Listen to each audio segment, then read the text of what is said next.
Técnica da mediunidade 100. Em pesquisas recentes, 1968, J.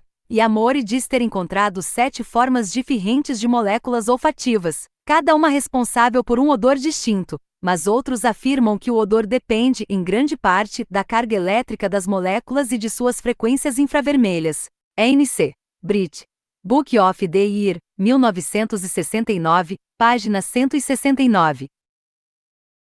Em toda a pituitária, parte olfativa ou não, encontram-se numerosas glândulas, à razão de 30 a 50 por cm2. Além dos nervos de sensibilidade geral, há o especial, o olfatório, formado por pequenos filetes nervosos que se estendem do bulbo olfatório até a mucosa pituitária, formando a via olfativa. As células olfativas são homólogas às do gânglio de corte na via auditiva. Trata-se de uma espécie de gânglio desenvolvido como a retina. O nervo olfatório vai até o centro cortical da olfação, que termina na porção inicial da circunvolução do corpo caloso e num pequeno lóbulo, a encruzilhada olfatória de Broca. Mas além dessas fibras ascendentes, há fibras olfativas descendentes, que vão do cérebro ao bulbo olfatório, e aí terminam em elegantes arborizações, algumas das quais nos glomérulos. Mediunidade olfativa. Digna de menção, embora não muito citada, a capacidade da sensação olfativa do plano astral. Os médios percebem e distinguem 3 tipos de odores nesse plano. 1. O odor da aura da pessoa, suave e agradável quando a elevação, acre e insuportável no involuído, ou em quem está envolto em fluidos pesados por vícios habituais e degradantes. 2. O odor do pensamento, doce e perfumado se provém de pensamentos bons, metálico e causando forte impacto no chakra cardíaco, plexo cardíaco e glândula timo, quando de baixo teor vibratório. 3. O odor dos sentimentos, perfumado de flores quando bons, e fétidos quando maus ou raivosos. Interessante anotar que as pessoas possuem tipos de odor característicos individuais, que podem ser identificados mesmo de longe, desde que exista ligação fluídica entre a pessoa e o sensitivo, de tal forma que é possível dizer quais os tipos de pensamento ou sentimento que determinada pessoa está emitindo naquele momento, mesmo que os dois estejam separadas por longas distâncias. Já o odor da aura só é percebido de perto. Tecnicamente pode explicar-se porque a vibração odorífera é causada por emissão astral de tipo eletromagnético, como a vibração do pensamento, e percorre a atmosfera com a velocidade da luz. Essas vibrações são recebidas pelos nervos olfativos e, quando o sensitivo está treinado, pode distingui-las comodamente.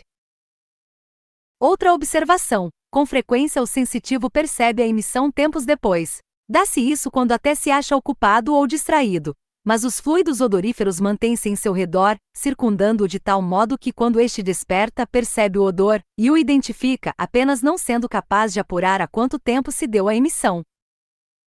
Técnica da mediunidade 101. Tato.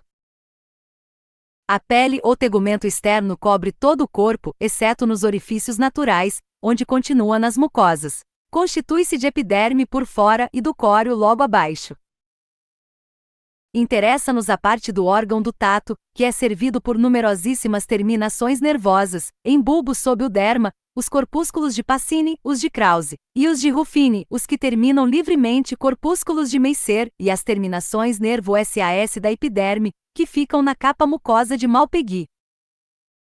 Interessam também a nosso estudo os pelos, que são formações epidérmicas implantados em depressões cilíndricas do derma, folículos pilosos. A cada um deles está ligado pequeno músculo, o arrector peli, eriçador do pelo 1. Esse músculo passa da parte superficial do córeo para o lado para o qual se inclina obliquamente o pelo, prendendo-se próximo ao folículo, na projeção formada pela raiz do pelo. Se o músculo for contraído pelo nervo a que está ligado, o pelo fica eriçado e o folículo se projeta para fora, causando leve proeminência temporária na superfície da pele, a que o povo chama pele de galinha, cutis anserina. Cabelo testut, T4, página 300. 1 epiderme, 2 derma, 3 haste do pelo, 4 raiz, 5 bulbo, 6 papila, 7 folículo piloso com a sua túnica externa, B, Sua membrana vítrea, C. Sua bainha epitelial externa, D. Bainha epitelial interna. 8. Glândulas sebáceas com 8. Canal excretor. 9. Espaço livre por onde escorre a matéria sebácea. 10. Músculo eriçador do pelo.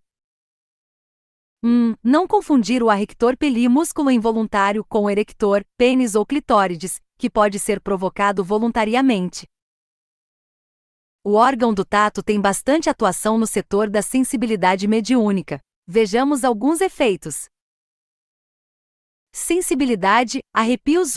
Quando de um médium de suficiente sensibilidade se aproxima um espírito desencarnado, e por vezes mesmo uma criatura encarnada que não lhe sido percebida por seus sentidos, a aura do espírito toca na aura do médium e os nervos. Técnica da mediunidade 102. Cutâneos são atingidos e sensibilizados. Dá-se então pequeno, ou forte, choque nervoso, que faz que se contraiam os arrectores pilorum, eriçando-se os pelos, e a pele fica arrepiada.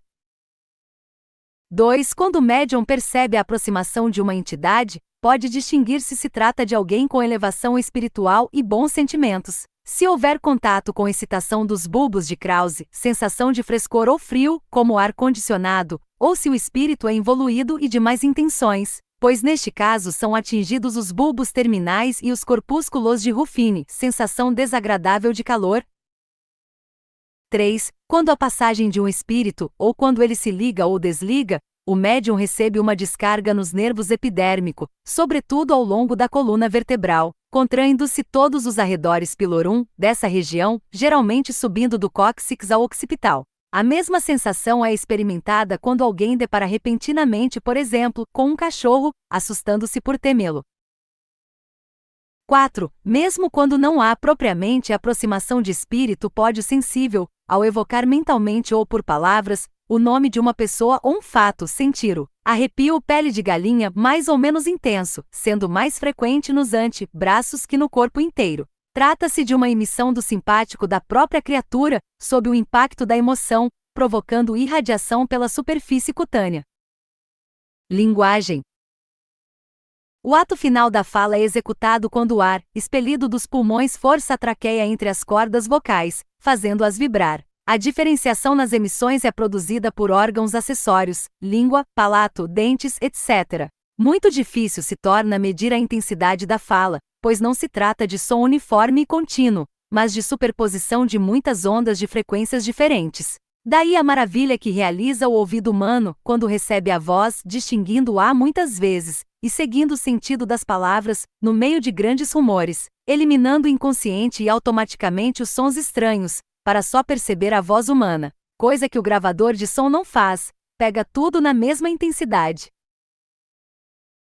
Mas o comando da fala parte do sistema córtico-bulbar, que faz parte da projeção piramidal relacionada com os nervos motores, originários das células da base cerebral. Chama-se por isso sistema extrapiramidal. O comando, ao que parece, é realizado em 4 áreas, 2 receptoras e 2 executivas, situadas no hemisfério esquerdo do cérebro. Isso porque quando o lado esquerdo predomina no cérebro, o que mais se desenvolve na criatura é o lado direito. E se é o lado direito do cérebro predominante, a pessoa é dita canhota. Técnica da mediunidade 103. O mecanismo da formação da palavra, gravura de Medicina e Saúde, página 1897. As áreas são: A. Receptoras, primeira na circunvolução superior do lobo temporal, onde as imagens das palavras são armazenadas, é o centro da coordenação e compreensão. Segunda, localizada no lobo parietal inferior, responsável pela memória verbal, centro da palavra escrita. B. Executivas, primeira, localizada no giro frontal inferior, área de Broca, centro da palavra falada. 2. Próxima à anterior, ainda no frontal. É responsável pelos movimentos coordenados que executam a escrita. Ligação direta na psicofonia. Trata-se, porém, simplesmente de hipótese. Nada há de cientificamente certo quanto a essas localizações. O comando mediúnico da palavra, que é o que interessa estudar neste trabalho, pode ser distinguido de vários modos. Técnica da mediunidade 104. Quando o espírito se liga fluidicamente a um chakra, pode o médium perceber as sensações e ideias, mas quem fala é o próprio médium. plasmando em sua mente as palavras que fala ou escreve. Quando o espírito inspira as ideias, influindo no corpo pineal através do coronário, ou na hipófise através do frontal, etc., também é um médium que fala por si mesmo, traduzindo as ideias recebidas. Quando, todavia, o espírito quer falar por si mesmo, pode ligar-se fluidicamente a um chakra, mas terá que concomitantemente obter o comando da linguagem falada, na zona extrapiramidal do sistema córtico-bulbar no frontal inferior, o que é conseguido não diretamente, mas através do sistema nervoso. Isso o espírito pode conseguir automaticamente, por impulsos eletromagnéticos lançados no plexo nervoso. Entendemos porque, se o comunicante é de baixo teor vibratório, o médium permanece com pequena cefalgia na base do frontal. Mas quando o espírito é de maior evolução, pode, também, agir diretamente no chakra laríngeo. Neste caso, interfere no plexo carotídeo, e por isso o médium tem a impressão de ouvir dentro da cabeça as palavras que vai falar ou escrever, frações de segundo antes de externá-las. Também a glândula tireoide é ativada, ocorrendo-lhe o mesmo fenômeno que ocorre quando a pituitária lhe envia seu estímulo, isto é, o iodo armazenado é distribuído mais ativamente a todo o organismo através do sangue, e novo iodo é produzido e estocado. Por esse motivo, o exercício mediúnico da psicofonia traz sempre vantagem para o médium, pois a produção e a maior quantidade de iodo no organismo lhe assegura saúde mais estável e inteligência mais viva. Observem em si mesmos aqueles que praticam a mediunidade psicofônica, e verifiquem se a saúde não lhes permanece cada dia mais equilibrada e, sobretudo, se não percebem que adquirem maior capacidade de compreender e de explicar as coisas, numa palavra, se seu intelecto não se torna cada vez mais lúcido, mesmo quando a cultura não é muito grande. Anotemos, todavia, que o mais frequente é o médium falar por si mesmo, traduzindo, apenas, as ideias do comunicante. Daí só falar geralmente nas línguas que conhece fora do transe. Só quando o espírito comunicante assume o comando da área de Broca é que o médium manifesta o fenômeno da xenoglossia, ou glossolalia, que é expressar-se em línguas normalmente desconhecidas pelo médium. O fenômeno é bastante raro, e ocorre uma duplicidade de comportamento, ou o médium fala ou escreve um idioma desconhecido e nada entende do que está dizendo, ou, enquanto fala uma língua, embora para ele totalmente desconhecida, vai entendendo o que diz, neste caso, enquanto o espírito comunicante comanda a área de Broca. Ao mesmo tempo realizam-se ligações com o giro superior do lobo temporal, e as ideias são percebidas pelo médium que pode, depois, traduzir por si a mensagem recebida, porque o sentido foi gravado na memória cerebral. Coração. Sistema de comando. As conexões entre as aurículas e ventrículos são feitas por um tecido especial, o tecido nodal, com dois segmentos distintos. A especial da aurícula direita, o nó sinusal, ou nó de Keefe-Fleck. Técnica da mediunidade 105. B. Comum à aurícula direita e ao ventrículo, o segmento atrioventricular ou fascículo de His. A. Nó sinusal, em forma de fuso 32x3x4 mm, vai do ângulo compreendido entre a veia cava superior e a aurícula, até a embocadura da veia cava inferior, irrigado pela artéria do nó sinusal, que procede da coronária direita. Feixe atrioventricular, fascículo de His, no ventrículo direito, W. Spalteols, Atlas de Anatomia Humana, T2, Pag. 464. 1. Músculo papilar anterior. 2. Ventrículo direito. 3. Válvula septal da válvula tricúspide. 4. Desembocadura do selo coronário. 5. Fossa oval. 6. Veia cava inferior. 7. Aurícula direita. 8. Núcleo do fascículo atrioventricular. 9. Veia cava superior. A. Septo auriculo ventricular. B. Aorta. C. Artéria pulmonar. D. Cone arterial. F. Ramo direito do fascículo atrioventricular. De His. G. Pequenos músculos papilares. H. Ventrículo esquerdo. B. Segmento atrioventricular, compreendendo. 1. Nó de Ashoftavara, na parte inferior da aurícula direita. Começa em frente e abaixo do orifício da veia coronária maior e termina na altura da inserção da válvula interna da tricúspide. 2. Fascículo de His, que é a continuação do nó de Ashoftavara, tem a forma de cordão achatado com 10 mm.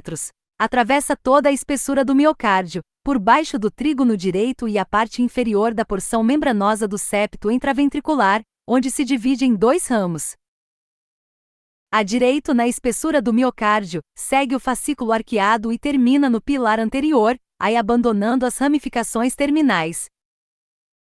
B esquerdo, que passa no espaço intervalvular, entre a válvula aórtica direita e a posterior. Vem então a superfície dividindo-se em 2 pincéis secundários, na daersão do pilar anterior e do posterior. Técnica da mediunidade 106. Feixe atrioventricular, fascículo de His, no ventrículo esquerdo, W. Spalteols, Atlas de Anatomia Humana, T2, página 465. 1. Músculo papilar esquerdo, 2. Ramo ventral do fascículo de His, 3. Ramo esquerdo do fascículo de His, atrioventricular, 4. Aurícula esquerda, 5. Artéria pulmonar, 6. Aorta, 7. Válvula semilunar direita, 8. Válvula semilunar posterior, ambas aórticas, 9. Septo auriculoventricular, A. Aurícula esquerda, B. Ramo dorsal do fascículo de His, C. Ventrículo esquerdo, D. Músculo papilar direito. As terminações desse sistema de comando formam as fibras de Purkinje, dispostas em forma de rede sob o endocárdio. Tanto o nó sinusal quanto o segmento atrioventricular contém células nervosas procedentes do plexo cardíaco, que é formado pelos ramos do pneumogástrico e do simpático cervical. Sede da ligação com o eu profundo. Esse sistema de comando do coração possui significação particular para os espiritualistas, pois aí está situado o átomo monádico espiritual, que representa o eu superior, que é atemporal e adimensional, mas se liga ao homem por um ponto espiritual. Compare-se com um ponto matemático, também adimensional. Por isso, em todas as raças, em todas as idades, quando alguém se refere enfaticamente a si mesmo, bate com a mão na altura do coração e diz, eu. Ninguém bate a mão na testa, na cabeça, ou em qualquer outra parte do corpo. Sem que ninguém ensine a ninguém, surge espontâneo o gesto que é instintivo e intuitivo da verdade. É através desse ponto que podemos ligar-nos às correntes mais elevadas de pensamento, captando as ideias sublimes. E é daí que nosso eu, adiantado ou atrasado, nos comunica seus pensamentos. Não é o que entra pela boca que contamina o homem, mas o que sai do coração mate. 15h18, Marcos 7h21, porque do coração procedem os pensamentos Lu. Técnica da mediunidade 107. Cas 24h38, que são emitidos pelo eu e depois de contactados no coração, sobem ao cérebro, onde se horizontalizam no raciocínio discursivo. De acordo com a tônica desse átomo monádico é que será feita a sintonia do indivíduo com seu plano espiritual, baixo ou elevado, astral ou mental, etc. Quando desencarnado, o espírito segue pelo peso específico desse átomo, para a região que lhe é própria. Quando encarnado, porém, há mais facilidade de sintonizar com os diversos planos. Mediunidade captativa.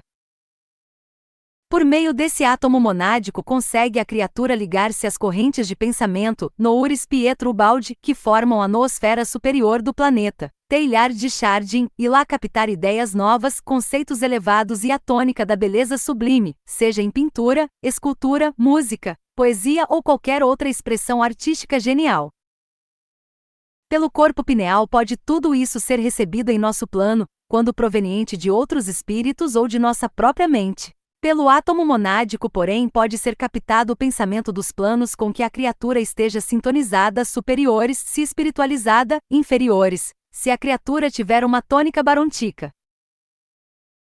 Depois de captar as ideias é que a criatura poderá, se tiver capacidade, transmiti-las da ligação física da mente, o coração, ou seja, o átomo monádico, para o corpo pineal. Daí passa às circunvoluções frontais, para serem racionalizadas e traduzidas em palavras.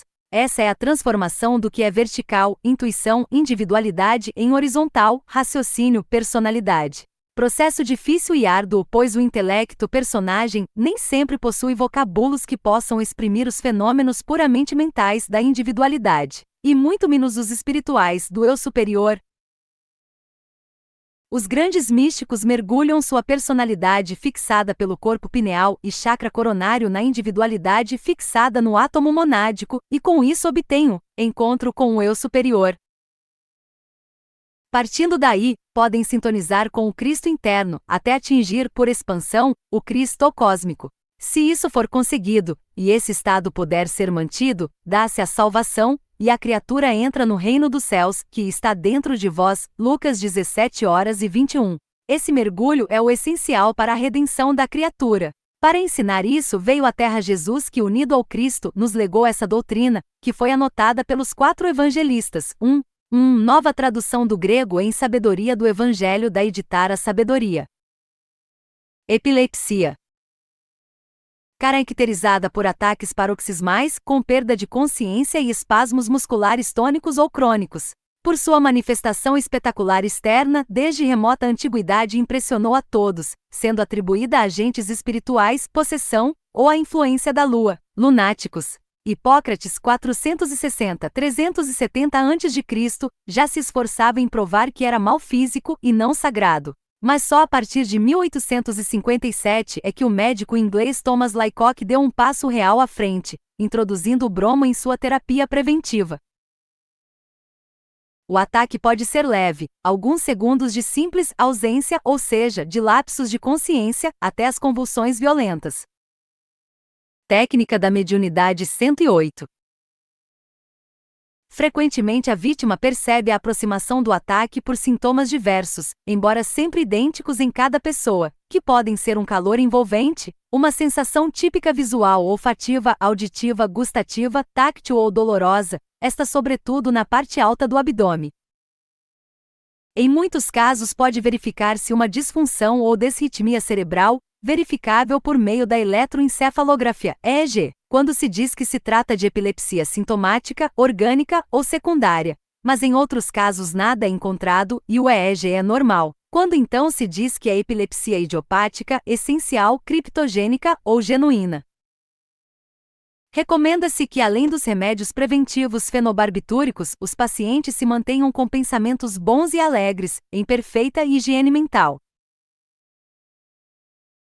Ação de obsessores no ponto fraco. Não é difícil reconhecer, nos ataques epiléticos, uma ligação da vítima com seu obsessor, em legítima incorporação. Com isto não queremos negar os progressos científicos da medicina, voltando à simples crendice. Antes, buscamos explicar as conclusões da ciência, pela realidade do que ocorre.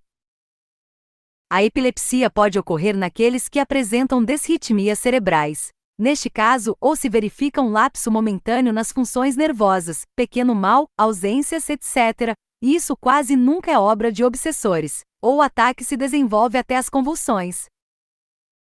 Neste último caso dá-se a influência espiritual pelo locus minoris resistentiae, o que é normal em todas as incorporações, que é exatamente a lesão ou disfunção cerebral, que pode ser ou não hereditária. Feita a ligação pelo chakra umbilical, ou até mesmo pelo ES plênico ou pelo fundamental, a repercussão violenta do choque psíquico atinge o ponto França-Co, que é a parte cerebral afetada. Com o choque, a vítima caminha até o clímax convulsivo, quando então se dá o desligamento automático. O paciente, contudo, pela exaustão e desvitalização, cai de imediato em sono profundo durante 1 ou 2 horas. Ao despertar de nada se lembra, não tendo consciência nem mesmo de ter tido as convulsões. Doutras vezes a vítima nada tem de anormal no cérebro, o EEG nada acusa e, no entanto, a sintomatologia apresenta-se idêntica. Nestes casos ocorre a ligação obsessiva violenta, com desritmia cerebral durante as convulsões, embora o EEG posterior nada acuse. Entretanto, se não forem evitados os ataques convulsivos, a lesão aparecerá com o tempo, pois mesmo que o EEG não acuse desritmia no cérebro físico, sua contraparte astral sofre desse mal, sendo aí o locus minoris resistentiae. Uma das provas maiores do que afirmamos é a premonição sentida pela vítima do que vai ocorrer. Sendo médium, percebe a aproximação do obsessor, pelo fenômeno que os médicos denominam de aura epilética. Dependendo do ponto de maior sensibilidade, os fluidos do obsessor que se aproxima são notados pela vidência, cores, luzes ou, mais frequentemente, sombras, pela audiência, sons, ruídos, vozes pelo olfato, odores típicos acres ou fétidos, pelo paladar, gosto ácido na boca, ou por vezes adocicado, ou pelo tato, uma onda de calor irradiado que o envolve. Ora, a sensação de calor é muito comum nas sessões mediúnicas, antes da ligação do espírito com os médios. Assim também a dor na boca do estômago é com frequência notada no momento da ligação através do chakra umbilical, plexo solar. O tratamento preventivo, a medicina até hoje não conseguiu a cura, mas apenas evita as convulsões. É ótimo para os médios, pensamentos bons e alegres, mente higienizada sem. Técnica da mediunidade 109. Aborrecimentos nem raivas, sem emoções nem ressentimentos. Quanto às drogas, o efeito que alcançam é isolar o tálamo do córtex e interromper as associações do lóbulo frontal. Ora, essas mesmas drogas impedem qualquer ligação do espírito com o médium, embora este seja normal. A bioquímica comprova a lei do karma. Após alguns milênios de conhecimento da lei do karma, ou lei de causa e efeito, quer por meio das revelações espirituais, quer pelas filosofias, sobretudo orientais, chegou a vez da comprovação científico-experimental dessa lei. Em estudos e pesquisas laboratoriais de bioquímica, os biólogos descobriram que dentro do núcleo ultramicroscópico da célula microscópica, existe o ácido desoxirribonucleico, mais conhecido pela sigla DNA, do nome inglês, desoxibonucleic acid. Trata-se de um ácido de açúcar desoxidado, em cuja composição são encontrados fósforo sob a forma de ácido fosfórico, H3PO4, açúcar sob a forma de desoxirribose, e 4 bases de nitrogênio, adenina, guanina, citosina e timina. Textos do Antigo e Novo Testamento citados em La Reencarnación em O Antigo Testamento do autor, páginas 32 ss. Base do registro físico do karma. Essas bases de nitrogênio são, precisamente, a conta adiprana que alimenta cada célula, pois do nitrogênio formam-se os aminoácidos, blocos construtivos das proteínas. Prana é o nome dado pelos hindus à energia radiante do Sol, que vitaliza tudo que vive, através da fotossíntese e da respiração. No fenômeno da hematose, o sangue absorve nos pulmões oxigênio e nitrogênio, que são recolhidos, o primeiro, pelos eritrócitos, o segundo pelos linfócitos. Além dessa absorção por via aérea, há o nitrogênio que é extraído dos alimentos, pelo canal digestivo, e aquele que é retirado do ar, em sua forma astral, pelo chakra esplênico e transformado em energia física e distribuído ao organismo pelo baço. Com isso pode explicar-se a grande quantidade de nitrogênio no ar atmosférico, numa proporção de 78 partes, para 21 partes apenas de oxigênio. A natureza não perderia tempo com coisas inúteis. O nitrogênio, pois, entra na formação química da célula física, núcleo, citoplasma e membrana, e da célula astral, isto é, a parte astral materializada da célula, que é o DNA que constitui o sistema nervoso cerebral, que representa a mente da célula, no mais íntimo de seu núcleo. Segundo James D. Watson e Francis Crick, o DNA é constituído por 2 cordões, 2 cadeias de polinucleotídeos, entrelaçados entre si, formando dupla hélice. Em base as cadeias há 10 nucleotídeos em cada volta da espiral, com um período de 34 al. As cadeias são helicoidais para a direita, mas têm direção oposta, isto é, são antiparalelas. Técnica da mediunidade 110. Entre os 2 cordões há travessas ligando-os a intervalos regulares, assim como degraus de uma escada de caracol. Os cordões e as travessas são percebidos apenas pelos microscópios eletrônicos mais poderosos, aumento de 300.000 vezes, permanecendo comprimidos e enroscados dentro do núcleo. Os cordões se complementam mutuamente. E é interessante observar que a sucessão de bases numa cadeia rege a sucessão na oposta. Essa disposição pode ter aplicação na genética, a Kantarov e B. Separchar, Bioquímica, página 121. Pouco se sabe a respeito da sequência dos nucleotídeos na estrutura primária do DNA, exceto que ela não depende do acaso, nem representa um modelo de repetição alternada de purinas e perimidinas e D. e B, página 118. Estrutura do DNA com 1,80 metros de altura, modelo Zealin-Cortaud, com 22 pares de bases e 2 voltas completas. Grave, de Bioquímica de Kantarov-Separchar, página 120. Lógico que nada sendo casual, muito menos o seria o princípio determinante da vida de uma criatura, o módulo pelo qual são regidos todos os esquemas físicos de um corpo que vai servir de veículo a um espírito eterno, toda a programação das atividades, das qualidades, dos defeitos, todas as determinantes da saúde e das enfermidades genéticas, mesmo que só se manifestem muitos anos depois do nascimento, das perfeições e das deficiências, todas as ocorrências somáticas e sua periodicidade e suas consequências. A estrutura do DNA não depende mesmo do acaso, nem mesmo apenas dos pais, é a resultante daquilo que nosso espírito determina para si mesmo, automaticamente, por sintonia vibratória própria, influindo na constituição interna do cérebro de cada célula, para que ela reproduza o melhor modelo e o mais perfeito esquema que sirva para a caminhada evolutiva desse ou que durante pré-determinada temporada, vai empreender uma viagem de instrução, aprendizado e experiências no plano mais denso da matéria. O DNA traça o roteiro turístico dessa viagem evolutiva naquele período, e automaticamente vai marcando as paradas nos portos das dores e as festas nas cidades das alegrias.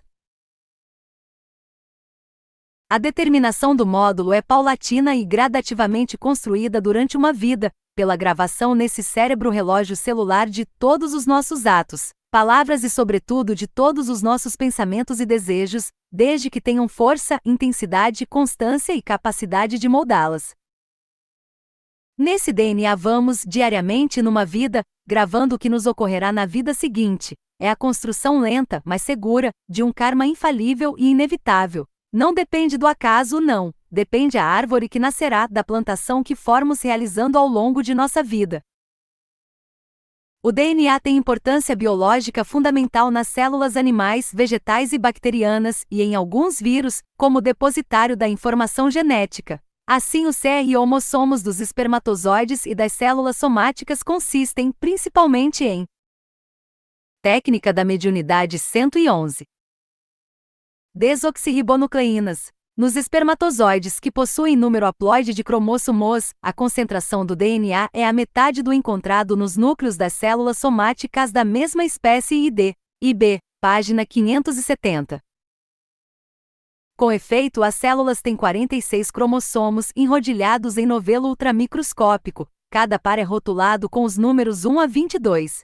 O 23º par é formado, na mulher, por 2 cromossomos homólogos X, no homem, por 2 heterocromossomos X, Y. Medicina e Saúde, página 1172.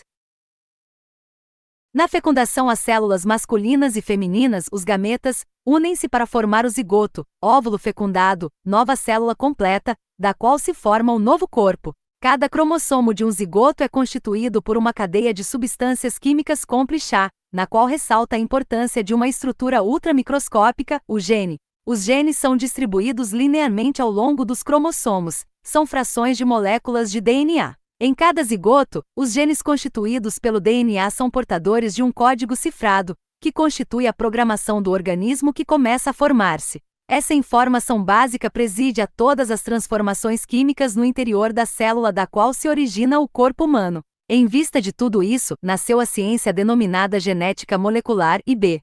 Página 1173.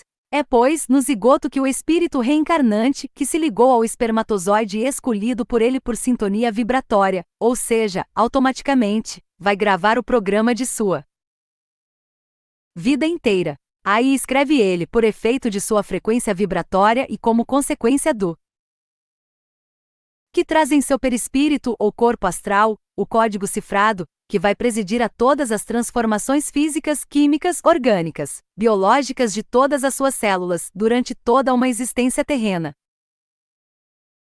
A genética molecular, quando for bem desenvolvida, poderá trazer esclarecimentos muito mais precisos à vida de uma criatura do que o horóscopo astrológico. Em certo aspecto, isso já se vê pelas linhas das mãos e dos pés, mas infelizmente a quiromancia está ainda muito na fase charlatanesca e empírica. Mas assim como a ciência comprova experimentalmente em laboratórios, a marca inconfundível e iniludível da lei do karma gravada no mais recôndito da célula, assim também conseguirá descobrir o significado das linhas das mãos e dos pés. O modelo de Watson e Crick diz que quando uma célula se divide em mitose, ela transmite suas características, por meio do código genético, às novas células formadas. Os bioquímicos tentam decifrar esse código, e chegam a afirmar que contém tão numerosas informações num ser humano que, segundo o Dr. George W. Biddle, se um datilógrafo transcrevesse em palavras o código DNA de uma célula, teria que escrever o equivalente a várias enciclopédias de 20 volumes. De fato, a escada do DNA de um vírus com a extensão de 1/100º de milímetro, ou seja, em 1 milímetro cabem 100 enfileirados, contém 170,000 degraus. O DNA de uma bactéria com 6 centímetros tem 7 milhões de degraus. O DNA do ser humano com 90 centímetros, se estirada, tem 6 bilhões de degraus, podendo conter informações completas e complexas. Técnica da mediunidade 112. Realmente as fitas do DNA guardam, tal como as fitas magnéticas de nossos gravadores, o arquivo de incomensurável número de informações, indispensáveis no decurso de uma vida inteira. São instruções, projetos, previsões com lugar e tempo demarcados, de tudo o que deve ocorrer ao corpo físico. Por isso afirmamos sempre que a célula, com sua centelha divina, possui mente. Logicamente não se trata de um intelecto com livre-arbítrio. Não, trata-se da fita de um cérebro eletrônico, que depois vai ser colocado na máquina seguinte, no corpo da seguinte encarnação, para dar todas as informações no momento preciso de sua execução. Não falha. Não precisa de temperatura especial nem de eletricidade para trabalhar.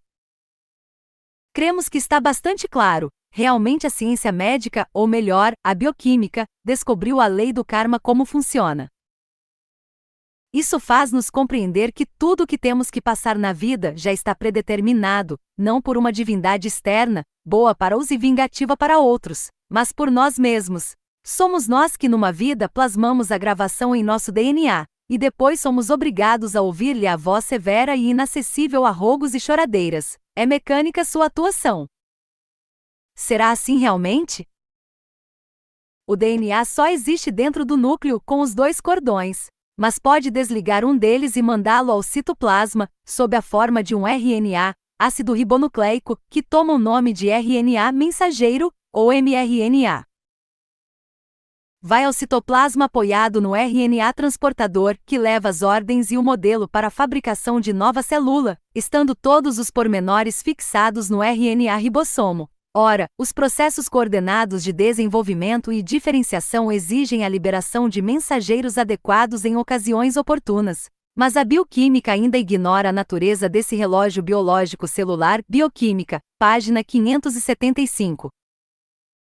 Então, no momento adequado, em resposta a um sinal partido do citoplasma, um dos 2 cordões do DNA é ativado e se transforma num molde para a síntese de determinada espécie de RNA. As mensagens cifradas do código da vida são sempre constituídas por 3 letras.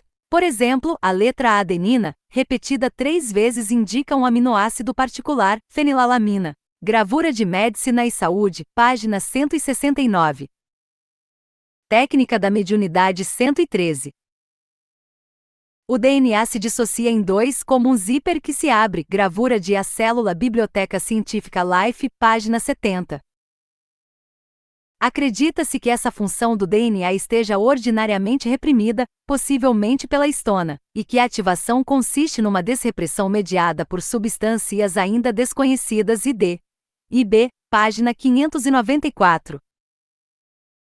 E mais, a replicação do DNA é inibida por drogas acridínicas, como a proflavina, que inibe também a síntese do RNA, o que ocorre provavelmente pela intercalação do inibidor entre pares sucessivos de bases, resultando na alteração da estrutura da dupla hélice. Antibióticos do tipo da mitomicina dão resultados semelhantes, mas provavelmente por estabelecerem ligações cruzadas entre os 2 cordões do DNA. As estonas inibem a replicação do DNA in vitro, mas não está comprovado que o mesmo ocorra em vivo. Após a replicação, o DNA sofre metilação parcial pela S-adexosilmetionina, em presença de uma DNA transmetilase nuclear específica, com a formação de resíduos de metilcitocina. Uma enzima semelhante em bactérias produz metilação dos resíduos de adenina do DNA. As estonas no núcleo sofrem metilação e acetilação depois da síntese. Ignora-se a significação biológica dessas alterações de composição do DNA e das estonas. IB, página 566. Vejamos ainda, se o DNA perde a estabilidade ou é afetado pelas reações químicas, modifica o código vital e enlouquece. Medicina e Saúde, página 715. Aqui, pois, observamos que o DNA e seu código podem ser modificados por substâncias químicas. Ora, a produção hormonal pode influir na modificação do DNA. E essa produção endócrina é afetada pelos atos, palavras, sentimentos e pensamentos das criaturas. Daí deduzimos que há atos e pensamentos harmoniosos, emoções agradáveis, alegria e amor, trazem modificações benéficas ao DNA, melhorando o padrão e marcando ótimo karma para a vida seguinte. B. Em contraposição, atos e pensamentos de raiva, ódio, mentiras, sentimentos baixos. Emoções desregradas provocam produções hormonais que atingem o DNA, modificando-lhe. Técnica da mediunidade 114. Os códigos, aí gravando marcas que determinarão no futuro as reações a ações e pensamentos destrutivos. Eis, pois, que o karma é fruto nosso, e se a plantação é livre, a colheita nos é imposta, pois a gravamos no íntimo de nossas células, no código de vida do DNA. Daí ser o homem aquilo que ele pensa. 2 DNA já associados, o produzido igual ao produtor, gravura de A Célula Biblioteca Científica Life, página 71. A partir da molécula de DNA, constituída de 2 filamentos, forma-se com a ajuda de enzimas, o RNA mensageiro com um só filamento que contém em sua estrutura a exata transcrição do código do DNA. A molécula de RNA passa para o citoplasma onde, ao nível dos ribossomos, se processa a síntese proteica, gravura de Medicina e Saúde, página 1427. As substâncias desconhecidas que provocam o DNA a enviar um mRNA ao citoplasma para a efetivação dos resultados previstos, podem bem ser ou as vibrações de nossos pensamentos, desejos e emoções, ou os hormônios que por meio deles lançamos na corrente sanguínea, ativando sua produção. Daí dizermos que nenhum mal externo a nós pode prejudicar-nos, não modificam o código do DNA. Só aquilo que nós mesmos pensamos e praticamos é que pode provocar efeitos futuros agradáveis ou desagradáveis. O fato é que cada célula tem seu relógio biológico, onde estão marcados os minutos em que receberemos as reações benéficas do bem que fizemos ou as dolorosas do mal que praticamos ou pensamos. Técnica da mediunidade 115. Realmente diz o Tratado de Bioquímica, moderna hipótese de trabalho estatui que o DNA cromossômico transporta informe genético sob a forma de sequências codificadas de nucleotídeos que tal informe codificado é transmitido por intermédio do RNA, que vai do núcleo até o citoplasma, o que resulta numa sucessão específica de nucleotídeos no molde template de RNA dos microssomos que tem a missão de ordenar a sucessão de aminoácidos nas proteínas, enzimas que estão sintetizadas. Página 572. Exatamente. Assim as doenças kármicas, marcadas no relógio celular, aparecem no minuto preciso para o qual estão previstas. Naquele segundo, o DNA solta a informação, por meio do RNA mensageiro, que vai ao citoplasma e monta a célula provocadora da desordem, no molde armado no ribossomo. Daí parte a cadeia tétrica de sofrimentos previstos e determinados por nossas ações passadas. No entanto, também o contrário pode dar-se. Pode o DNA, modificado por ações e pensamentos elevados, enviar um RNA mensageiro para corrigir defeitos, para curar doenças em curso, para trazer benefícios à criatura. Quantas curas inexplicáveis para a ciência terão sido obtidas desse modo, inclusive com a recuperação de tecidos. O DNA fabrica não apenas proteínas, mas também células de muitos tipos, sobretudo na intimidade da medula óssea. O DNA pode ser comparado a uma escada em caracol cujo corrimão é formado por açúcar e fósforo alternado, e cujos degraus são constituídos pelas bases nitrogenadas, P igual fósforo, Z igual açúcar, A igual adenina, T igual timina, C igual citosina, G igual guanina. Gravura de Medicina e Saúde, página 1, 344. O DNA é o responsável pela identidade dos indivíduos, desde que nascem até que morrem, assim como estabelece a diferenciação das espécies, e mantém-se a mesma, independente de alimentação e de qualquer outro fator externo.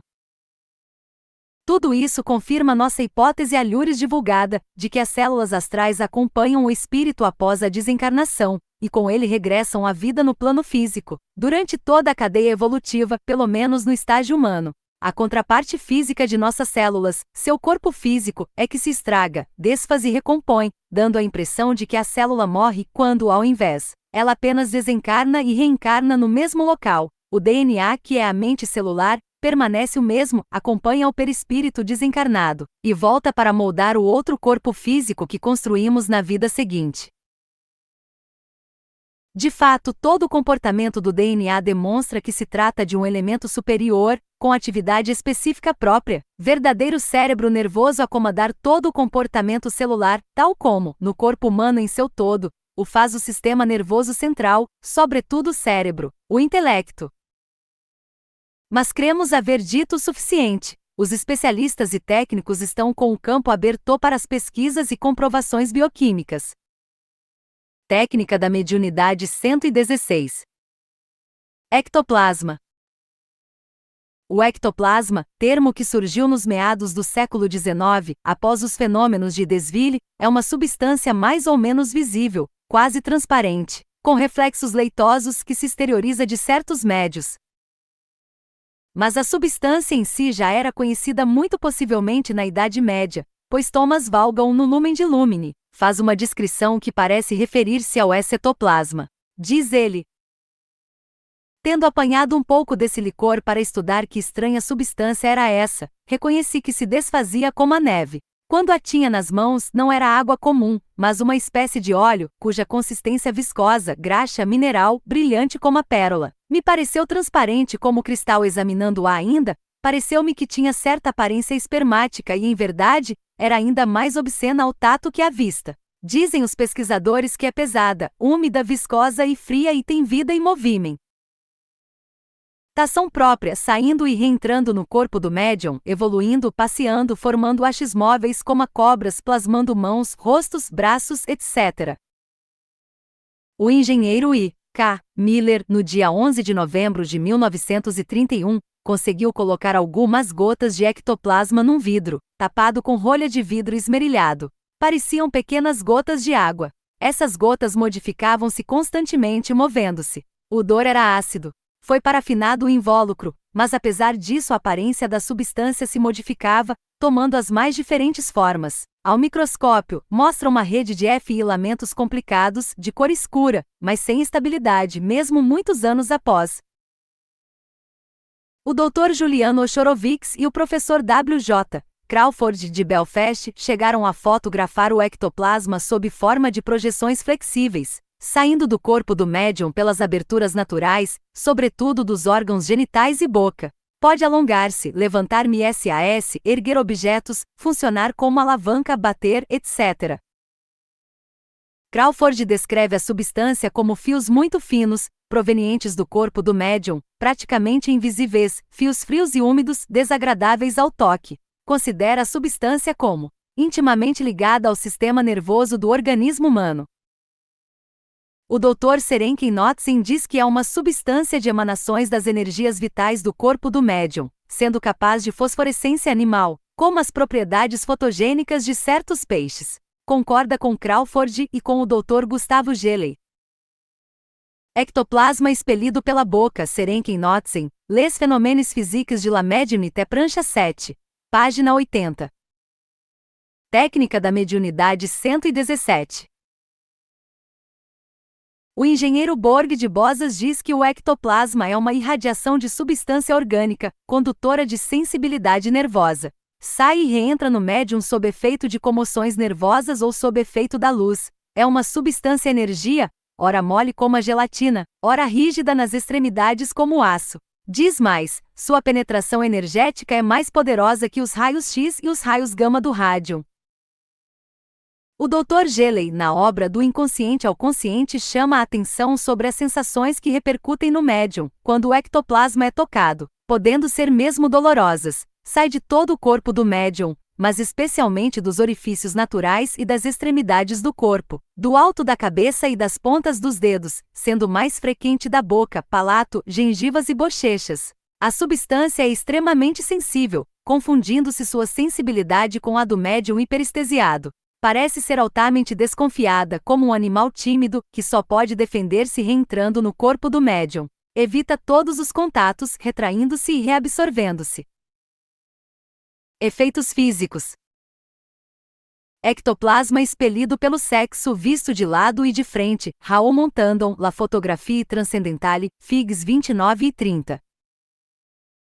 Exteriorizações do duplo etérico por meio de passes magnéticos. Gravuras de livro Formes matérialisées de Raoul Montandon, páginas 16 e 17. Técnica da mediunidade 118. O ectoplasma pode assumir qualquer forma, mas permanece sempre ligado ao médium por fino fio semelhante ao cordão umbilical. Parece que se trata do próprio duplo etérico ou do corpo astral do médium, parcialmente exteriorizado.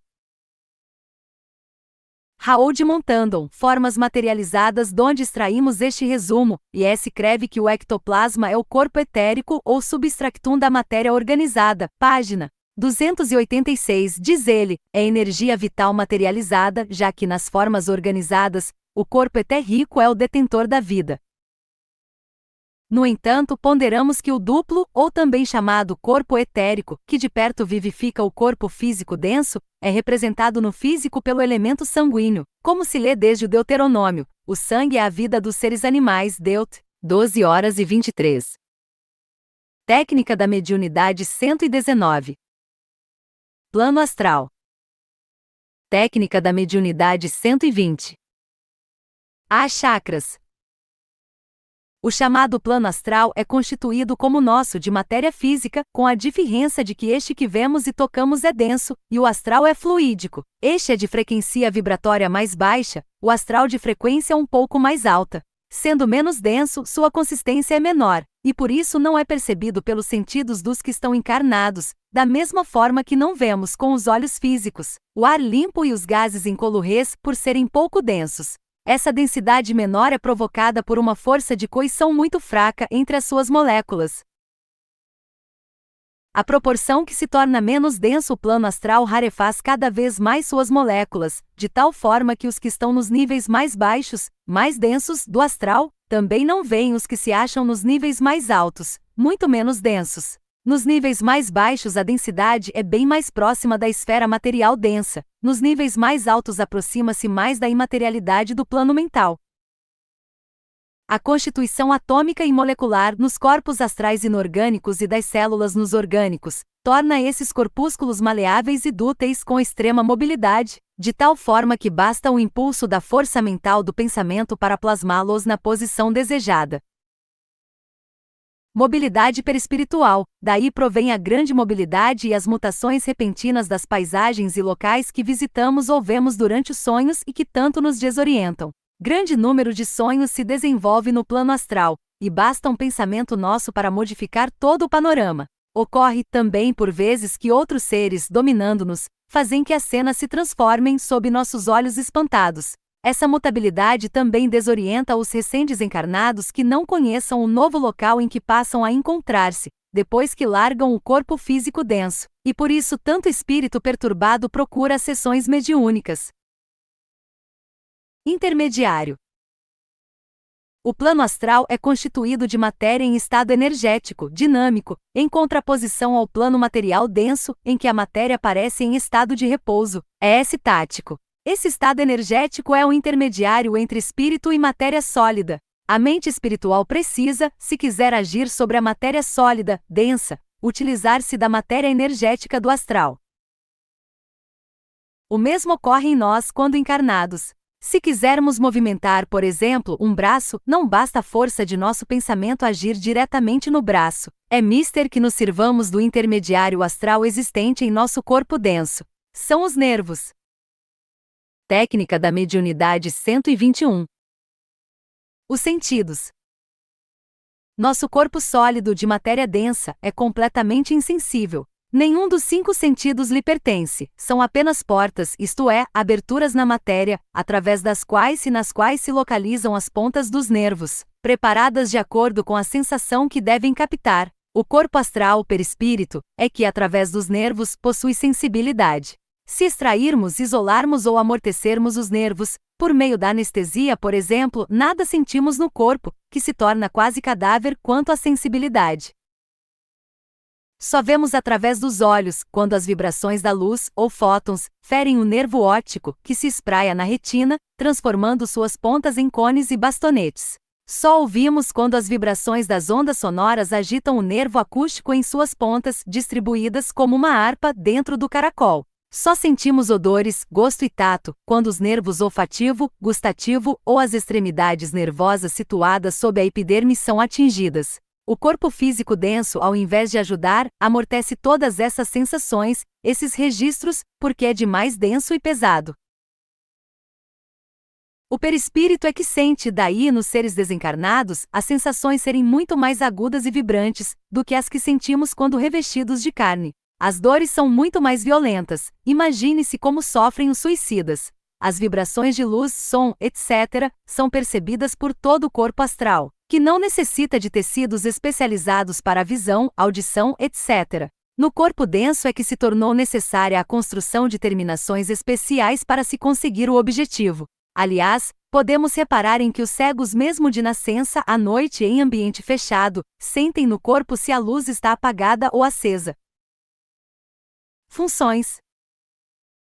O sistema nervoso, que liga o corpo astral ao físico, tem, já ouvimos, dupla função, possuindo para isso dois tipos de fibras. Primeiro, aferentes quando levam ao mental as sensações percebidas nos planos astral ou físico. Segundo, eferentes quando transmitem ordens do mental ao físico ou ao astral. Outras funções exercem os nervos além dessas, embora ainda não tenham sido ratificadas pela ciência oficial, procuraremos anotar algumas. Plexos.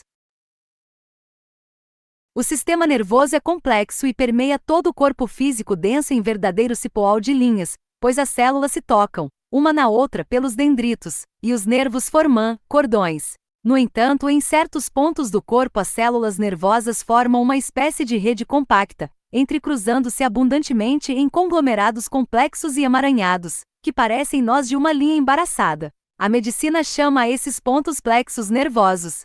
Existem bastantes no corpo, mas alguns são considerados de maior importância, pela localização e pelo trabalho que realizam. Técnica da mediunidade 122. Ação do subconsciente. Assim, a título de exemplo, o chamado plexo solar na altura da boca do estômago, onde um soco bem dado pode fazer desmaiar uma criatura.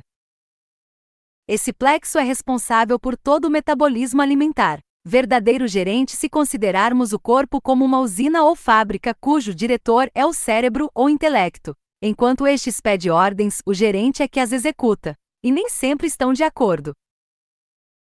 Com frequência o intelecto está distraído em outros afazeres, diversões ou repouso, ao passo que o gerente não pode abandonar um minuto seu posto de trabalho, em hipótese alguma. Mesmo com o cérebro adormecido, o gerente está desperto a dirigir o trabalho com honestidade. Por vezes o diretor até atrapalha, introduzindo venenos no organismo, álcool, temperos fortes, etc. E o gerente se esforça em corrigir esses erros. Mas por vezes não consegue consertar as tolices do diretor. Manda-lhe então avisos urgentes, as dores, para que tome providências externas que procurem debelar o mal, pois sua simples atuação não pôde dominar os departamentos da fábrica, órgãos, nem acalmar os operários, células, que se feriram, envenenaram ou rebelaram. Mas seu dever é cumprido à risca. Os plexos nervosos no físico apresentam no corpo menos denso contrapartes astrais, que não se materializam, e que possuem funções e realizam trabalhos bem específicos. Poderíamos dizer que é a parte do corpo astral que não se solidificou, como se o sistema nervoso constasse de duas partes, uma física e outra astral, uma mais outra menos densa, uma visível e tangível pelo físico, outra só visível e tangível pelo astral. Chakras. Correspondendo aos locais dos plexos, no físico, o corpo astral possui turbilhões, ou motos vorticosos, que servem de ligação e captação das vibrações e dos elementos fluídicos do plano astral, que nos envolve externamente, passando tudo à parte astral solidificada em nosso corpo, os nervos. O conglomerado dos nervos no físico produz os plexos que ativam e sustentam esses vórtices com mais intensidade, ao passo que no resto do corpo, onde os nervos correm sem formar esses nós, aparece apenas no astral a aura simples. Essa aura, ao chegar à altura dos plexos nervosos, gira com intensidade, estabelecendo verdadeiros canais de sucção ou de expulsão, redemoinhos. Tal como exaustores ou ventiladores, que giram quando passa por eles o ar, ou que giram por efeito de um motor, movimentando o ar, assim essas rodas chakras em sânscrito, giram ao dar passagem à matéria astral, de dentro para fora ou de fora para dentro. São chamados rodas porque têm a aparência de pequeno exaustor ou ventilador, com suas pás, denominadas pétalas que giram incessantemente quase já que é constante a corrente de ar que por elas passa. Para estudos especiais mais profundos enviamos as obras especializadas, publicadas por espiritistas, teosofos, rosacruzes, esoteristas e ocultistas. Aqui fazemos simples vulgarização. Técnica da mediunidade 123. Porta aberta para o plano astral. Evidentemente, um chakra desenvolvido é uma porta aberta para o plano astral, permitindo contactos com espíritos desencarnados, como veremos. No entanto, julgamos que o desenvolvimento forçado e artificial, provocado conscientemente por nós, é mais prejudicial que benéfico, já que nossa finalidade não é perceber nem atuar no plano astral, tão imperfeito e falho como o nosso físico, e talvez pior, mas evoluir a outros planos superiores. O plano astral é o das emoções, criado especialmente para a moradia dos animais irracionais. Como a humanidade ainda se encontra muito animalizada, por isso ainda habitamos o astral quando desencarnamos. Mas o plano próprio do homem é o mental, não o astral. Quando o espírito tem que mergulhar na carne, qualquer que seja sua situação evolutiva, ele precisa primeiro revestir-se de matéria astral, para poder condensar-se posteriormente na matéria. Mas isso constitui uma transição, não o estado próprio do homem. O astral só constitui estado para o psiquismo animal e para espíritos animalizados, que não conseguiram superar essa fase atrasada. Quando o estágio evolutivo, ainda retardado, de um espírito exige esse contato com o plano astral, os chakras são abertos naturalmente, isto é, pela própria natureza. Nesse caso, o indivíduo nasce médium na terminologia corrente, e então é necessário educar essa mediunidade já existente. Mas desenvolvê-la, quando não existe, é, a nosso ver, errado, pois perturba e atrasa o progresso evolutivo da criatura. Chakra fundamental. Chamado Muladhara pelos hindus, é uma hélice, exaustor, de 4 pás, pétalas localizado no períneo, entre o ânus e os órgãos sexuais, no fim da espinha dorsal. Dizem os ocultistas que 2 pétalas são vermelhas e 2 alaranjadas. Possui força vitalizadora poderosa com o nome de Kundalini. Essa força que revigora o sexo pode ser transformada em vigor mental, alimentando outros centros. As obras especializadas explicam esse processo. Ação no sexo. Cremos perigoso lidar com essa força, sem a direção de um mestre experimentado, competente e evoluído. Grande número de abusos e desvios sexuais é causado pelo desequilíbrio desse chakra, influenciado com frequência pela ação de obsessores, que aí encontram campo fácil de domínio de suas vítimas, levando-as a desregramentos que parecem simples impulsões naturais de força vital, ou, ao contrário, insensibilizando, sobretudo as mulheres, para causar frigidez que leva a desfazer lares. Aí se ligam os espíritos, para, no uso desregrado do sexo, experimentarem todas as sensações, aumentando de muito o gozo dos encarnados, tornando-os sempre insatisfeitos e buscando mais, insaciáveis, para que os espíritos se aproveitem. Chakra esplênico. Denominado Svadhisthana, situado na altura do baço. Exaustor com 6 pés, é um dos responsáveis pela vitalização do organismo, já que absorve o prana, vitalidade do sol, e o distribui pelo corpo. Também armazena as sobras. Técnica da mediunidade 124. A função de extrair o prana para vitalizar o organismo é conhecida por certos elementos do plano astral que, por inconcebível abuso, se ligam a criaturas das quais querem extrair a vitalidade. Chakras e suas relações com os plexos e as glândulas. O pontilhado representa o corpo astral. A. Corpo pineal. B. Hipófise. C. Tireoide. D. Timo e baço. F. Suprarrenal. G. Pâncreas. H. Ovários na mulher e testículos no homem. plexus carotídeo e cavernoso 2, plexo cervical e laríngeo 3, plexo braquial 4, plexo cardíaco 5, plexo solar, epigástrico 6, plexo lombar 7, plexo sacro. Desenho do autor. Vitalização de organismos. Vampiros agem assim os chamados vampiros que se grudam como parasitas em verdadeira simbiose no chakra esplênico, absorvendo para eles a vitalidade que esse chakra recolhe e deixando sua vítima em permanente estado de astenia, que piora com o tempo até a desnutrição psíquica, que se reflete no físico atingindo a desencarnação, se não for atendida a tempo. De modo geral, se colocam nas costas do encarnado para sugar com facilidade, pois o sentido giratório das pás impulsiona o prana para dentro do corpo, enquanto o vampiro o suga pelas costas. A ação de desobsessão e libertação é imprescindível e sempre tem caráter de urgência. Chakra umbilical ou manipura, situado mais ou menos na altura do umbigo. É um exaustor com 10 pás, do tamanho de um pires comum, com predominância de tons verdes. Seu trabalho é importante, pois absorve da atmosfera para o corpo elementos que vitalizam todo o cis. Técnica da mediunidade 125. Tema digestivo para ajudar a assimilação e o metabolismo alimentar, bem como controla todo o sistema vago-simpático, governado pelo plexo solar. Emoções, ligação de sofredores, é o chakra responsável pelas emoções.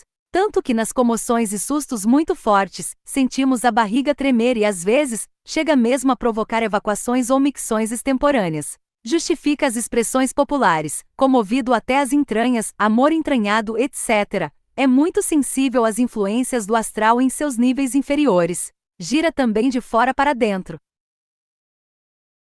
Nesse chakra é que se operam as ligações, por fio fluídico, de espíritos sofredores e obsessores nas sessões mediúnicas.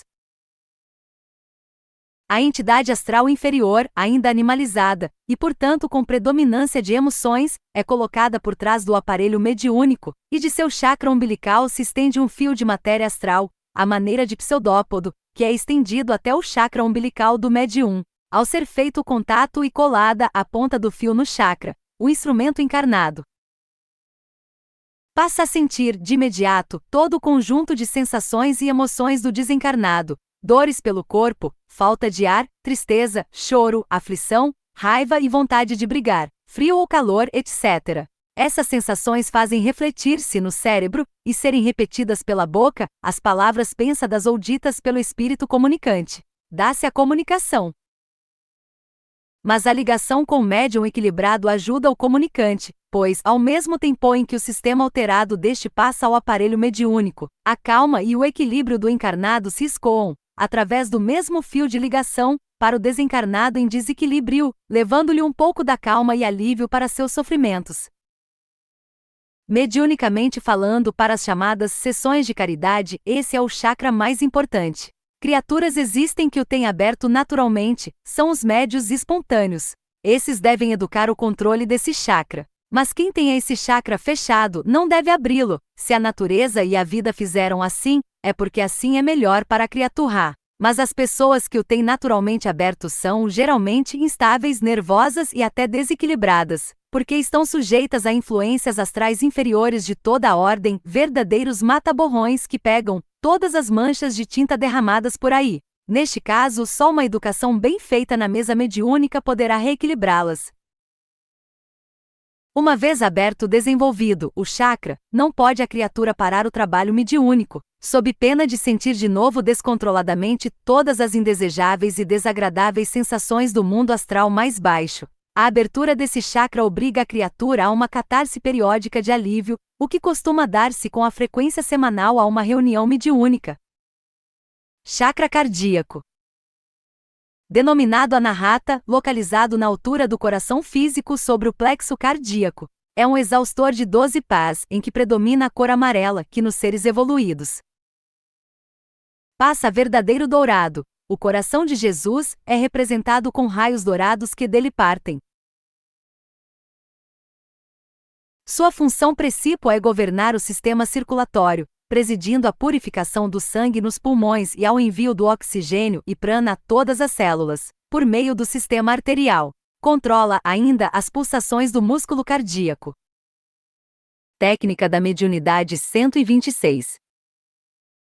Ligação com o eu. Guias passistas. O chakra cardíaco localizado nas imediações do coração, onde se situa o principal ponto de contato com o eu profundo, Cristo interno. Mente no nó sinusal e segmento atrioventricular. Veja a página 107, que comandam o batimento do coração. Vibra na frequência do astral superior, com que sintoniza e comanda os sentimentos. No entanto, nas criaturas menos evoluídas, deixa-se influenciar muito pelas vibrações do chakra umbilical, que transfere ao órgão cardíaco as emoções inferiores, fazendo palpitar mais rápida e violentamente o músculo do coração, mesmo nas emoções inferiores. Do outro lado, mesmo nas criaturas mais evoluídas, quando isto não se dá, ocorre que o chakra cardíaco acelera e fortalece as palpitações do coração, quando é necessária uma circulação mais rápida e forte da corrente sanguínea para levar mais oxigênio ao cérebro e às células. Além disso, pode ocorrer que, fortemente afetado por sentimentos superiores, sua expansão mais larga faça suas vibrações tocarem o chakra umbilical, transformando o sentimento elevado em emoção, de vibração mais baixa no plano astral inferior. Lembremo-nos de que Jesus, tocado pelo sentimento elevado de amor a Lázaro, a Marta e a Maria, teve um choque emotivo ao ver Maria chorar, e isso fez que ficasse com os olhos cheios de lágrimas. CFR. Sabedoria do Evangelho, volume 6, página 135, João, 11h35, resultado evidente de emoção, pois as lágrimas constituem a catarse, liberação, evacuação, dos fluidos animalizados do astral, que ficariam agregados a nosso corpo astral, se deles não nos libertássemos. É pelo chakra cardíaco que se liga o fio fluídico dos espíritos chamados guias ou mentores dos médios quando estes incorporam, sobretudo para trabalhos de passes e curas e para todos os que afetam o sentimento de amor.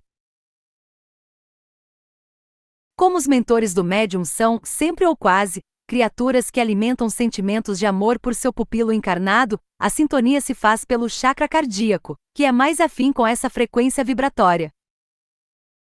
O espírito se coloca atrás do médium e liga seu fio fluídico ao chakra cardíaco do médium, partindo de seu próprio chakra cardíaco. A partir desse momento, o médium passa a mão direita de Adrien Majewski, prancha 10, Adrien Majewski Mediune Tegeri Santi.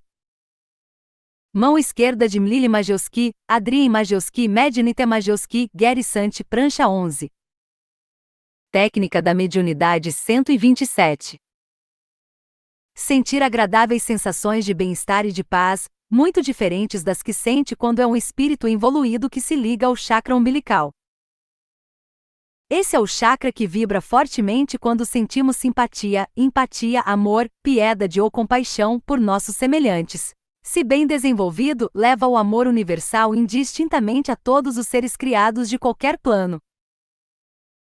No entanto, o máximo cuidado devemos ter em não deixar que a vibração desse chakra se comunique com o umbilical, transformando o sentimento em emoção. Esse erro é comum em certos médios pouco experimentados. Quando isso ocorre ao dar passes no enfermo, o médium ajuda-o ao lançar nele seus fluidos, mas as vibrações do chakra umbilical, cujas pás giram para dentro do corpo, trazem para seu corpo astral as vibrações de dores e doenças do paciente, e o médium recebe em si toda a carga negativa e sai doente. Cuidado, portanto, em não transformar o sentimento de compaixão em emoção comovida.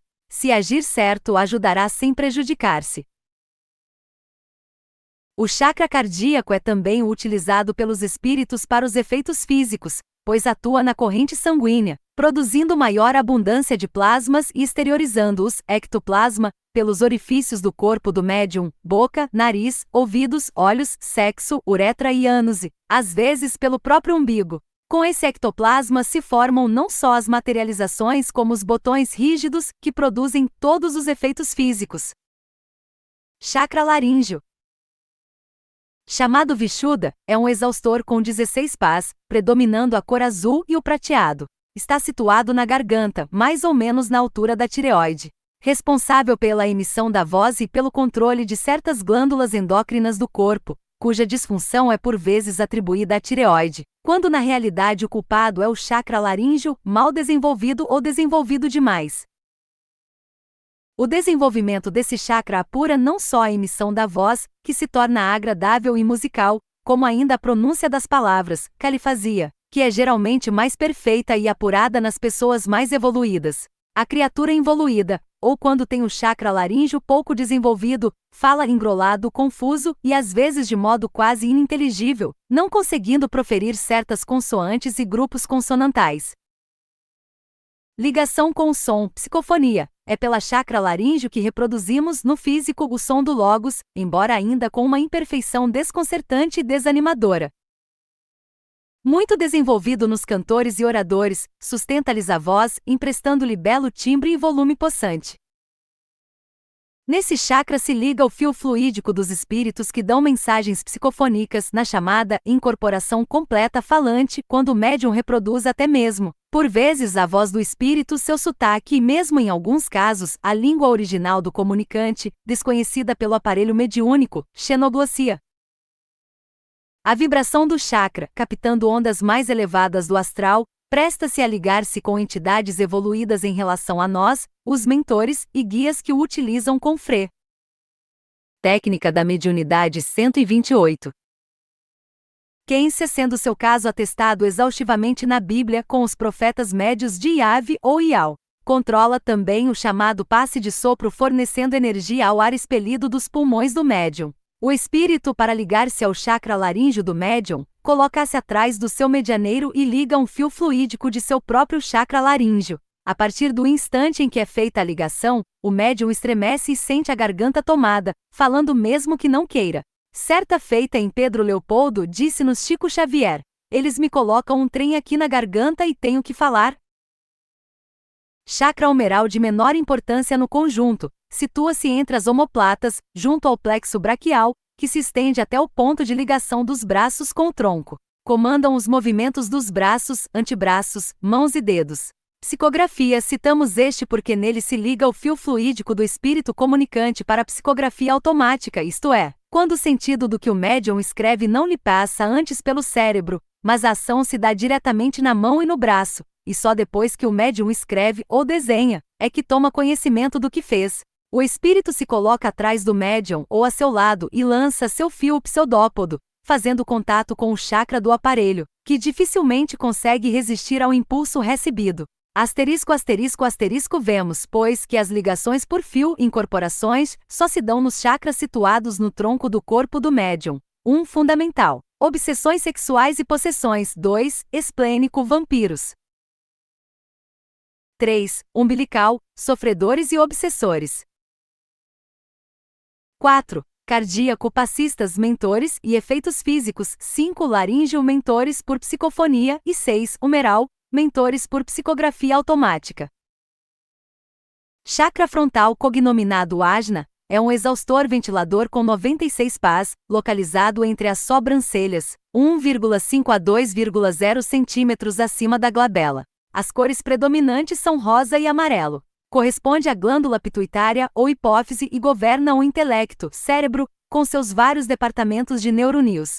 Dessa maneira comanda os 5 sentidos: visão, audição, paladar, olfato e tato. Técnica da mediunidade 129.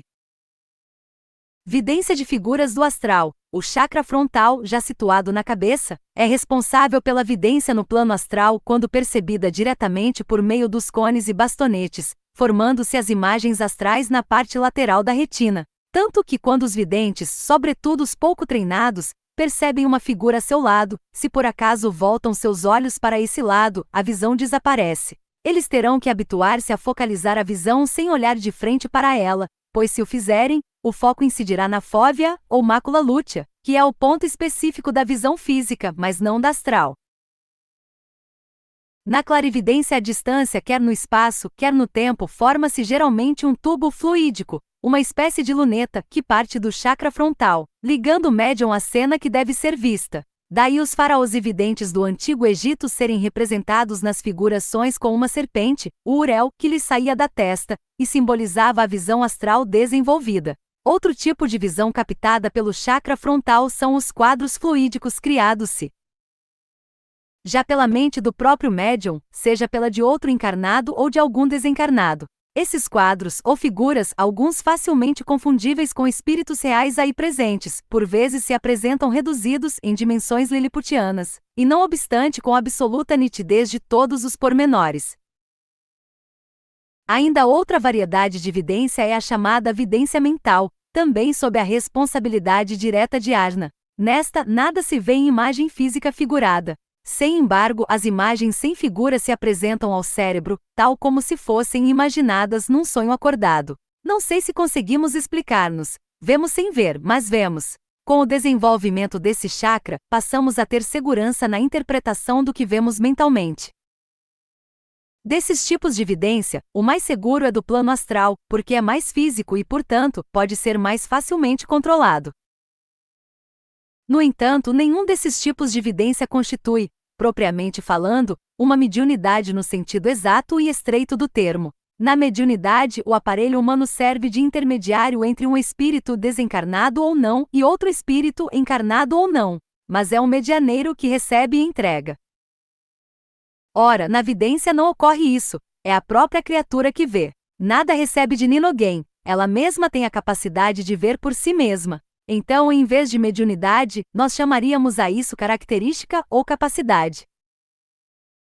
Também não é um dom que alguém recebe como um favor, não há privilégios na natureza. Ou a criatura conquista pelo próprio esforço evolutivo essa capacidade e a tem, ou, se não fez por merecê-la, não na tem. Além da vidência, o chakra frontal é responsável pela audiência, em que a voz física do espírito é ouvida dentro do ouvido, como se as vibrações não viessem de fora, pelo ar atmosférico, mas ecoassem dentro da caixa craniana.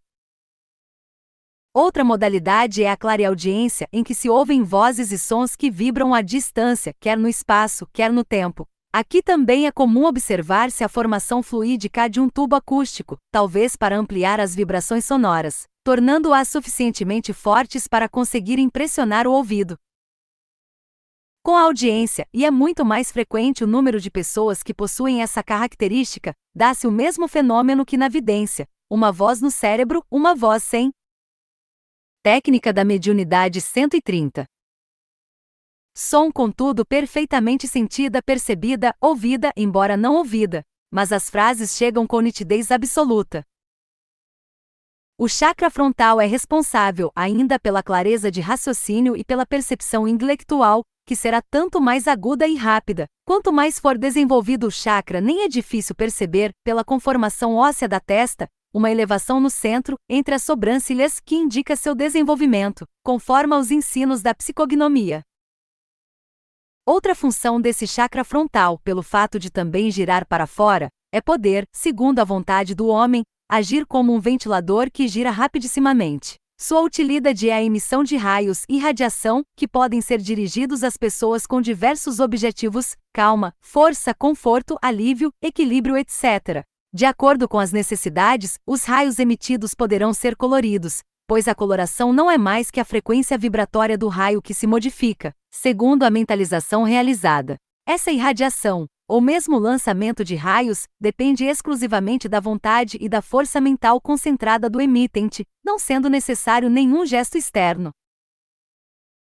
Chakra coronário, também chamado Sahasrara, está situado no alto da cabeça, na direção da glândula pineal, a que corresponde. É um exaustor com 12 pás no centro e com 960 pás na periferia, daí ser também chamado lótus de 1000 pétalas. Sua cor predominante e seu brilho variam de acordo com seu desenvolvimento e, portanto, com a evolução da criatura. Seu despertamento é importantíssimo, para que não receba vibrações do astral, mas somente do mental. Ligação com o astral superior. Telepatia e incorporação é através do coronário que recebemos a luz do alto, e que em nós penetra a onda espiritual do Logos. Os primitivos cristãos conheciam bem sua força, tanto que os monges ocidentais, a imitação do que sucedia com os orientais, egípcios, chineses, hindus, tibetanos, etc., raspavam a cabeça como um símbolo, afastavam os cabelos, isto é, todos os empecilhos materiais, para que a ligação com o espírito e o recebimento de luz fosse a mais perfeita possível. Com a moda dos cabelos compridos, a Igreja permitiu que seus sacerdotes e monges a seguissem, mas impôs que, pelo menos, no alto da cabeça, permanecesse um círculo raspado, a tonsura feita antes que o candidato ao sacerdócio receba a primeira ordem, chamada menor ostiário, como indício de que abandonava a materialidade tornando-se clérigo escolhido, e se dedicava daí por diante ao espírito, podendo receber as 7 sagrações, 4 menores e 3 maiores. Ao recebê-la, aquele que se supunha tivesse obtido a união mística recebia também novo nome, pois passava a pertencer à família do Deus a que servia. O chakra coronário é o sintonizador das ondas do plano mental recebidas por telepatia, quer provenham elas de fora, de espíritos desencarnados, quer das noures p. O balde, correntes de pensamento que constituem a noosfera telhar de Chardin, por meio da mente da própria criatura encarnada. Neste caso, a mente transmite a intuição que é recebida pelo ponto de contato do eu profundo situado no coração, e este o transmite ao chakra coronário, o qual transfere à pineal, para que esta o leve ao cérebro que transformará aí. Técnica da mediunidade 131. Ideia ou intuição em raciocínio. Neste ponto é que com muita frequência morrem as intuições rejeitadas pelo intelecto vaidoso, que não as aceita.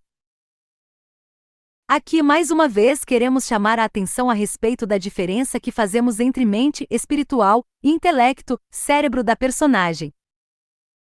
O homem é constituído de uma centelha divina com sua mente, que se individualiza no espírito, que se encontra no caminho evolutivo. Para progredir, o espírito plasma para si, por condensação, uma personagem, conjunto de intelecto, astral, etérico e físico denso. O somatório total centelha-mente e espírito-intelecto astral etérico físico é o homem com o espírito, reduzido em suas proporções por sua prisão no cérebro físico. É o denominado eu pequeno, com a consciência atual. A personagem é o espírito, mente centelha, condensado na matéria.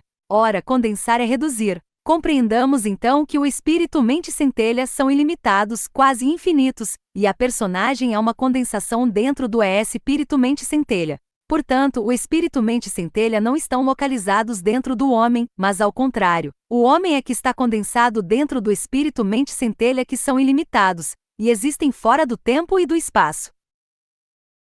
Podemos esclarecer com um exemplo grosseiro.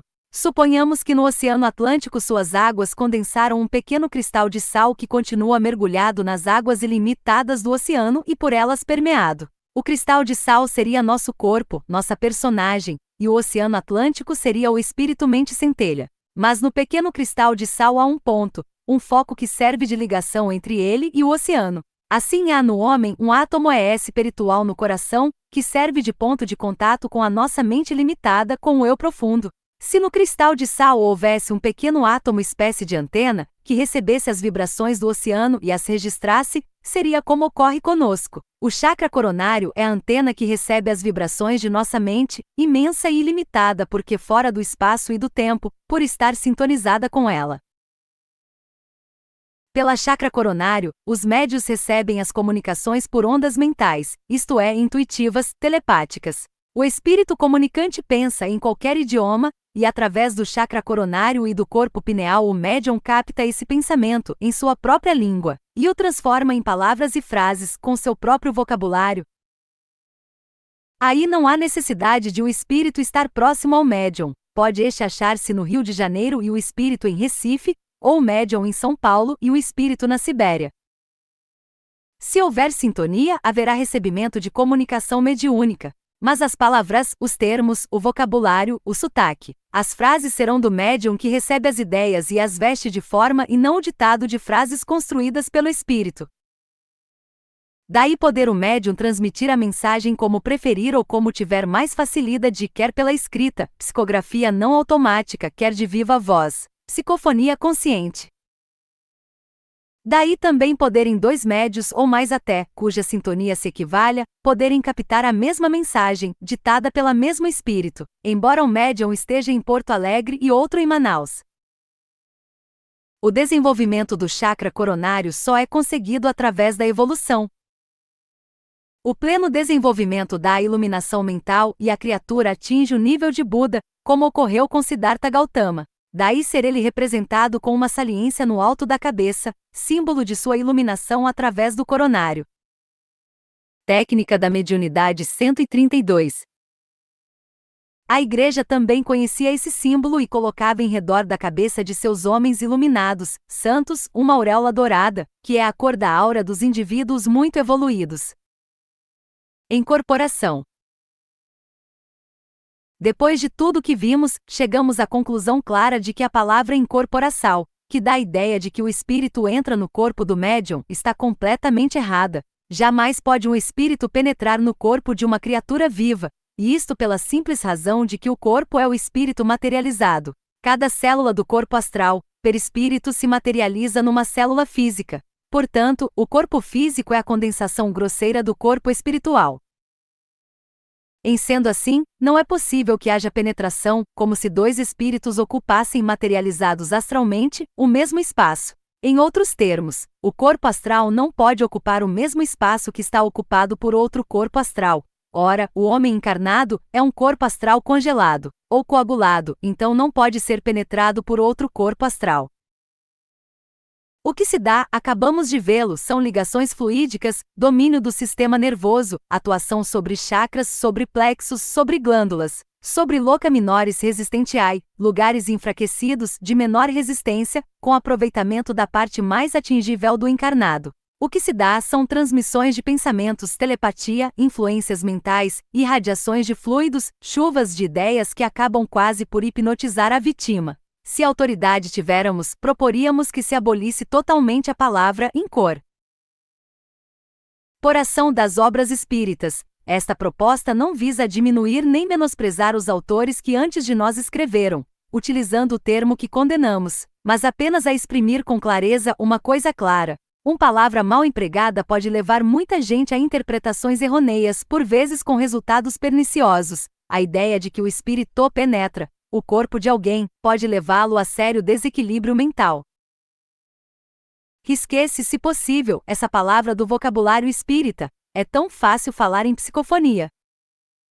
O plano astral. Situação. Antes de penetrarmos no estudo do plano astral em si mesmo, procuremos situá-lo em relação aos demais planos vibratórios. Existe em nosso universo uma vibração sutilíssima que permeia tudo. É o plano vibratório divino, a que os hindus chamam Adin, e que nós ocidentais dizemos ser a terceira manifestação da divindade ou Cristo cósmico. Técnica da mediunidade 133. Logo abaixo, vibracionalmente falando, embora por ele totalmente permeado, está o plano monádico, chamado pelos hindus Anupadaka, em que vibram as monadas ou centelhas divinas, também denominadas Cristo interno.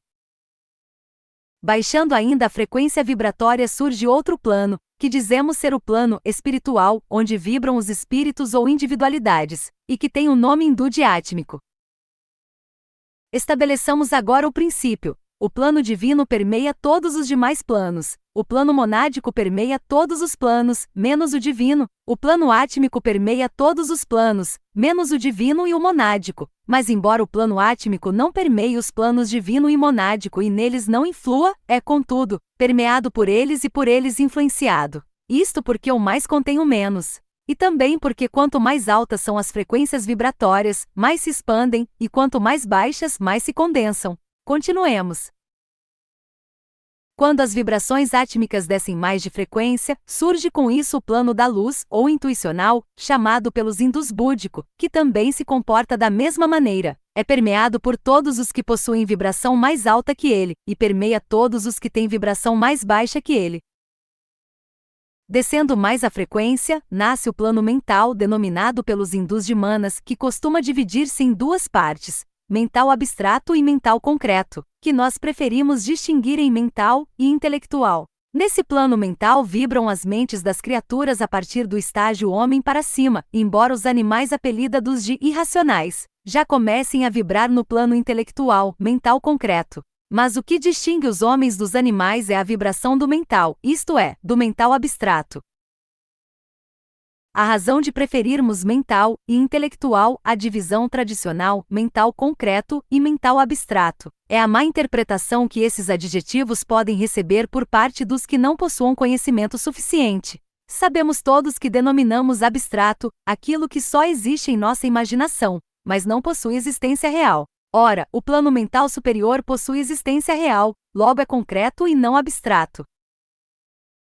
Quando esse plano de vibrações desce sua frequência, dá nascimento a outro plano, que é justamente o astral que começamos a estudar agora. O plano astral é permeado por todos os planos superiores a ele, manas, búdico, átmico, anupadaka e adin, e é influenciado por todos eles, mas não atinge nenhum deles, embora esteja interpenetrado por todos. Quando o plano astral baixa mais suas vibrações, ele se condensa, se materializa, se coagula, como leite que no vaso se torna queijo, na bela comparação de Job, 10:10, no plano físico. Também não apreciamos essa denominação. Físico do grego phys, natureza, é tudo que é natural. Ora, todos os planos, inclusive o divino e a própria divindade, são naturais.